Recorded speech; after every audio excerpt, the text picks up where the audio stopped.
முதலாவதாக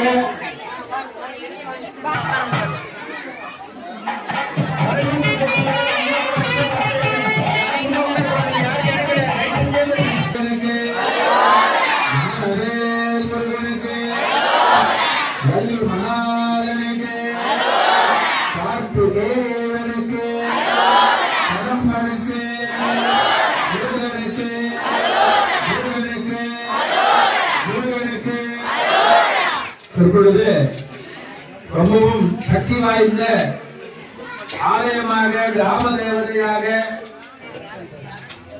மாத்திரு ஸ்தலம் என்று சொல்லக்கூடிய ஒரு ஊரிலுக்கும் ஒரு மாத்திரு ஸ்தலம் உண்டு. அதுவும் பெரிய கோயில் இருக்குன்னா அருகாமையில் இருக்கக்கூடிய ரொம்ப பிராச்சீனமான நம்ம விருதுபுரம் நாகமதீஸ்வரர் எவ்வளவு பழசோ அவ்வளவு பழசு நம்மளுடைய காளியம்மா கிராம தேவதையாக. இப்ப இந்த இடம் நகரமா மாறினாலும் கிராம தேவதை வழிபாடு, கிராம தேவதை பூஜைகள் அப்படின்னு சொல்லக்கூடியது நம்மளுடைய காளியம்மன் ஆலயம். இப்படியாக அந்த காளியம்மனுடைய ஆலயத்தில இன்றைய தினத்தில வெகு சிறப்பாக கந்த சஷ்டி மகோத்சவம், நேற்றைய தினத்தில சூர சம்ஹாரம் வெகு சிறப்பாக எப்படி திருச்செந்தூரிலே நடக்குமோ அத்தனை போன்று இந்த கடலளவு ஜனங்கள் கூடியிருந்து இந்த சூர சம்ஹாரமானது நடைபெற்றது. அதை தொடர்ந்து முருகர் கோபக்கடல வெளிப்படுத்தினார். முதல்ல மானியம் கொடுக்கிறார். நமக்கு கூட நிறைய மானியம் வரும் சாமி இடத்துல வந்து செய்யாத அப்படின்னு மேலும் மேலும் நம்ம செஞ்சுட்டோம்னா மானியம் பேசின உடனே நமக்கு என்ன ஆகும் அப்படின்னா பனிஷ்மெண்ட் ஏற்படும் இல்லையா? இந்த மாதிரி எக்ஸ்கியூஸ் கொடுக்கிறார். அதை நீ ஒழுங்காயிரு, தேவர்கள் எல்லாம் விடுவிச்சுடு, எல்லாருக்கு மன்னிப்பு கேளு. கேட்ட பிறகு நீ அவங்களுடைய ராஜ்யங்கள் அவங்களுடைய எண்ணங்கள்லாம் கவர்ந்து எடுத்து வந்தீங்களோ அதெல்லாம் திரும்பி கொடுத்துருவு இதெல்லாம் சொல்லி பார்க்கிறார். ஆனா அவரு கேட்ட மாதிரி இல்லை. அதனால சூரபத்மன் என்று சொல்லக்கூடிய வெகு சிறப்பான சிவபக்தன் அவர். சிவனிடத்திலிருந்துதான் வரங்களை எல்லாம் வாங்கினார். அப்படி நிறைய வரங்களை வாங்கி நிறைய புண்ணிய பலன்கள் இருந்தாலும் கூட நம்மளுடைய ஆணவம் அப்படின்றது மலம் ஏறக்கூடாது. அந்த மலம் புகுந்துச்சு அப்படின்னா ரொம்ப பெரிய இடத்துல இருந்தாலும் கூட அந்த செருக்கு என்று சொல்லக்கூடிய மட்டும் அழிவானது எனக்கு ஏற்படணும் அப்படின்னு மரம் கேட்டேன். ரொம்ப புத்திசாலித்தனமா கேட்கிறாங்க. குருகிறது உங்களை உருவாக்குறது அப்படின்றதெல்லாம் பார்த்தோம்னா அது பெரும் சக்தி.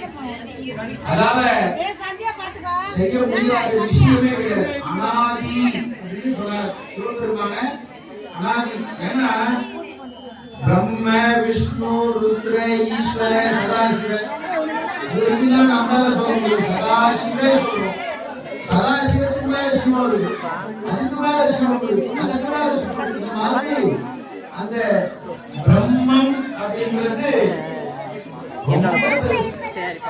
அந்த பெரியதான அந்த சக்தியினாலே செயல்பாடுகளில் அழுகி போனா யாரால அப்படின்னா முருகப்பெருமான். அந்த கோப கடல் என்ன ஆச்சு அப்படின்னா அவரை தணிக்கக்கூடியதான விஷயமாக அவருடைய தோஷங்கள் பாருங்க, சாமிக்கே தோஷம் ஏற்படும். பிரம்மஹத்தி சிவபெருமானுடைய வழிபாட்டில் இருக்கக்கூடிய சிவ பக்தர்களை யார் ஒருத்தர் துன்பத்தியாகவோ அவர்களுக்கு பிரம்மஹத்தி தோஷம் ஏற்படுகிறது, இம்சிக்கிறது. அந்த இம்சையினால அவனுடைய உடலில் இருக்கக்கூடிய உயிரை பிரிச்சு எடுக்கிற தன்னோட ஒன்னா சேர்த்துக்கிறார். மயில் சேவலாக அவனுடைய அந்த உயிரானது எப்பவும் முருகப்பேர சொல்லியாச்சுன்னா உடனே சூழல் பேரில் நமக்கு அந்த அளவுக்கு அவர் பிரசித்தமாக செயல்படுறாரு. இருந்தாலும் கூட அந்த சிவபக்தனை அழிச்சதனுடைய காரணமாக அவருக்கு பிரம்மஹத்தி தோஷம் ஏற்படுது. நிறைய சிவாலயம் சென்று நிறைய கரகண்டேஸ்வரர் சப்த கரகண்டம் நிறைய இடத்துல சிவபெருமான ஸ்தாபிச்சு தொழில் செய்வார். ஒரு விபூதி இட்டவங்களை பார்த்தாலே புரியும். கோயிலுக்கு போனோம்ன்றதெல்லாம் அவசியம் இல்லை. விபூதிய அதே மாதிரி ஒரே விரல்ல ஆண்கள் விபூதிய இட்டுக்கவே கூடாது. 3 விரல்ல விபூதி இட்டுக்கணும். அது தெரியல அப்பா விஷயம். 3 விரல்ல விபூதி இட்டுக்கணும். அந்த விபூதி இட்டவங்களை பார்த்தாலே அவ்வளவு மகிமை, அவ்வளவு பராபரமே நமக்கு எல்லாம் ஏற்படுத்தி தரும். அப்படி அந்த சூரபத்மனை அழிச்சதனுடைய காரணமா பிரம்மஹத்தி தோஷம் முருகப்பெருமானுக்கு ஏற்படுறது. முருகப்பெருமானுக்கு ஏற்பட்ட அந்த தோஷத்தை நிறைய சிவம் ஆலயங்கள் சிவலிங்கங்கள் ஸ்தாபிச்சு அவருடைய தோஷங்களை கழிக்கிறார், நிவர்த்தி செய்கிறார். அது செய்தனுடைய காரணமாக அந்த வெற்றியினுடைய பரிசாக தேவர்கள் எல்லாம் தேவசேரி சொல்லக்கூடிய அம்பால அவர்களுக்கு மனம் முடித்து வைக்கின்றார்கள். சுவாமி முருகப்பெருமானே லவ் பண்ணி கல்யாணம் பண்ணிட்டார். யாரு அப்படின்னா வள்ளி காதலித்து கல்யாணம் செய்து கொண்டார் அப்படின்னு சொல்லலாம்.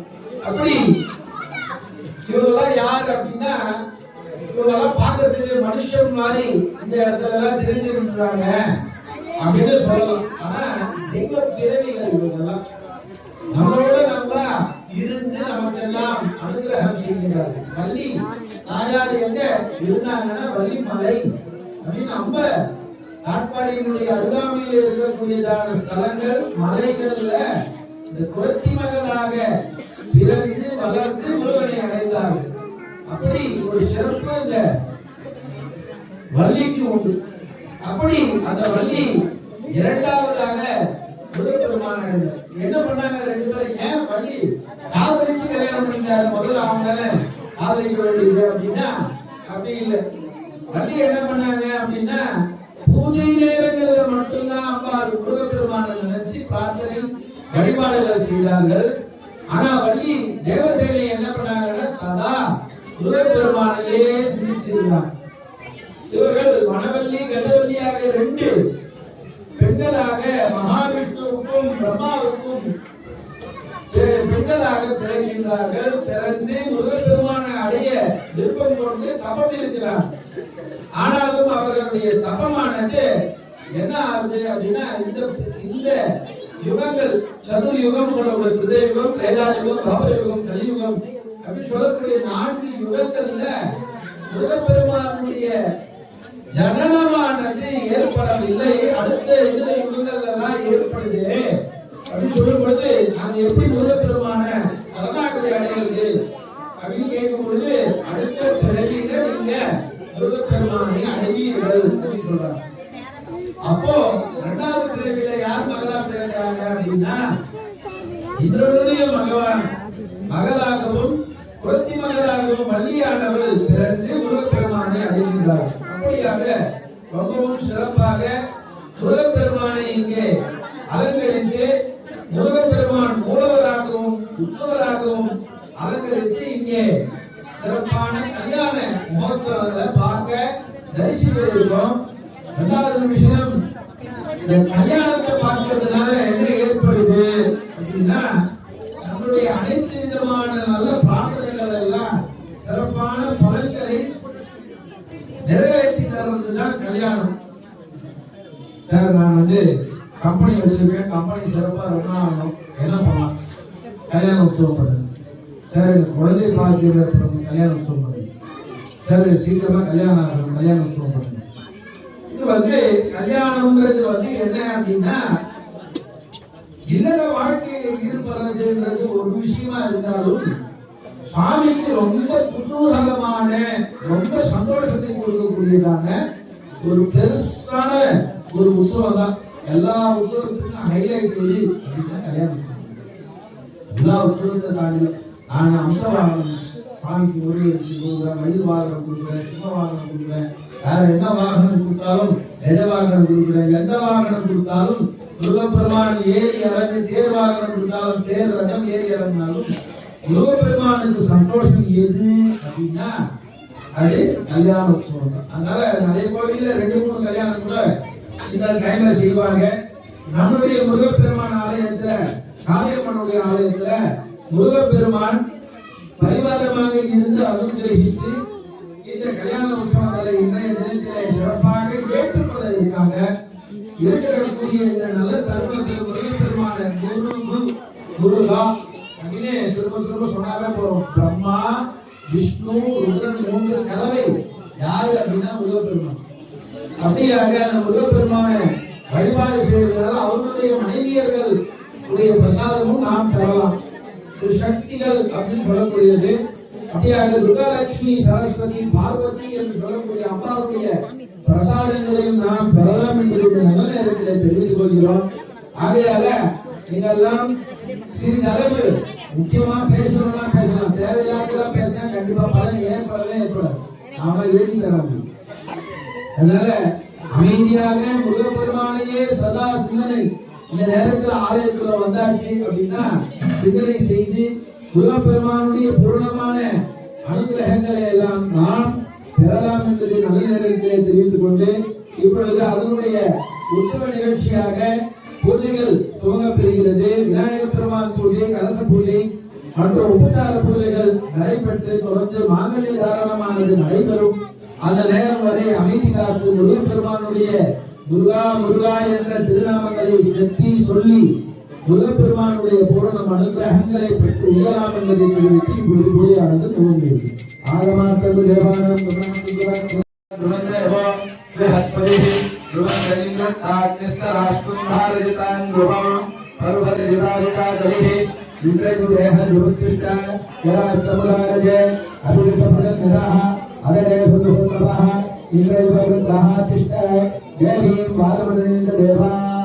तां विश्वरूपा प्रथमा वदन्ति तां मन्त्रे नमो दुर्वाणा हे दुर्वाणस्मानु प्रसुष्टुकेतो आरम्भकाल मुहूर्तः शुभ मुहूर्तः भवन्तो महन्तो दुर्गन्तो शुभ मुहूर्तोऽस्तु सुप्रतिष्ठितमस्तु आचार्याः आचम्ये पवित्रपाणिः पवित्रों प्रार्थ्य श्रीमद्देशिक भगवद्गीता सदत्तिभ्यो नमो नमः सदा शिष्टाचित व्यक्ति कारणेभ्यो नमो नमः सदा बाल रूपापि विज्ञाप्य महादन्ति वक्त्रापि बन्धास्यमान्या इति इन्द्रादि विद्या विदग्धां श्रियकापि कल्याणमूर्तिः बृहस्पतिः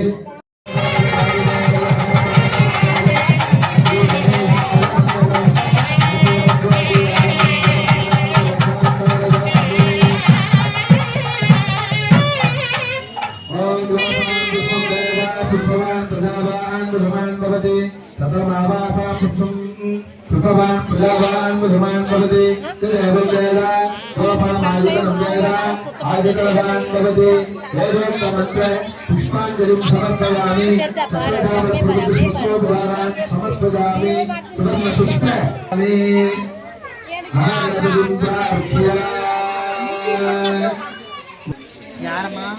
ओम गं गणपति ओम गं गणपति ओम गं गणपति गणपति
ஓம்